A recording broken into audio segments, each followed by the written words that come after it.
Michael Zeldin, a former federal prosecutor and host of the podcast That Said with Michael Zeldin. It's a pleasure having you on. Thank you so much. Firstly, what's your take on Trump's lawyer's argument that everything he said about suspected election fraud was, quote, free speech and protected under the First Amendment, and that we can't control the reaction of the audience, is what one of them said? Well, so it's not simple. If all Trump had done was to make a speech on one day and use this incendiary language, then maybe he would have a First Amendment right to protect him were he charged in a criminal court.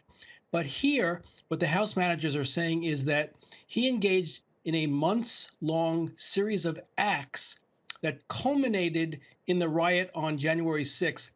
And it's those actions that give rise to his liability in this impeachment trial. And those actions are not First Amendment protected speech. And so I think that the lawyers for Trump are trying to confuse the jury, if you will, by alleging a First Amendment claim that really is inapplicable to the situation as the House managers are presenting their case. I remember one of the things he said in his speech before the riots was, quote, if you don't fight like hell, you won't have a country left, is what he told supporters. In your view, Michael, did he incite what happened? And is the case by the Democrats strong enough to convince enough Republicans to convict Trump? So those are two very different questions. Is the case strong enough in an ordinary course of events with neutral and impartial jurors to impeach and convict him? I think the answer is clearly yes. One cannot go about dismissing the legitimacy of an election for months at a time, call secretaries of state in other states to try to get them to overturn the election in violation of their state laws, and then incite this riot and be held not accountable. So I think that in the ordinary course, he would be found guilty and convicted. The problem here is that we're in a very partisan environment in Washington, and the Trump defenders are pretty unified so far in their defense of him.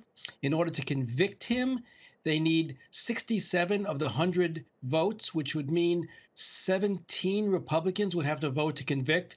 And right now, from what we can read in the tea leaves, we don't have anything more than like 5 or 6 Republicans that might be willing to convict him.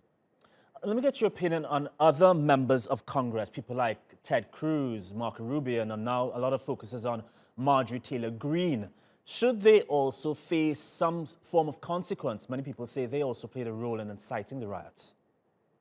Yeah, so I think as a political matter, it's quite unacceptable to have members of Congress encourage the riot that occurred on January 6th. There's a famous picture now of Senator Hawley raising his fist in support of the rioters as they were storming the Capitol. That behavior, it seems to me, is unbecoming a senator, and that behavior should therefore be sanctioned.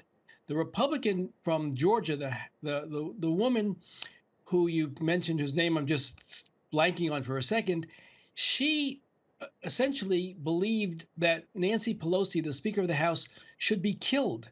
Now, that behavior, I think, also is unacceptable for a member of Congress. And I think in her case, she probably should be excluded from being in the House, that they should censure and remove her. Whereas in the case of Cruz and Hawley, I think some sort of rebuff of their behavior in a motion for disapproval or a censure motion would be appropriate, but removal is probably beyond what their conduct deserves. All right, Michael Zeldin of the podcast That Said with Michael Zeldin. Thanks again for speaking with us here on TRT World. I appreciate it.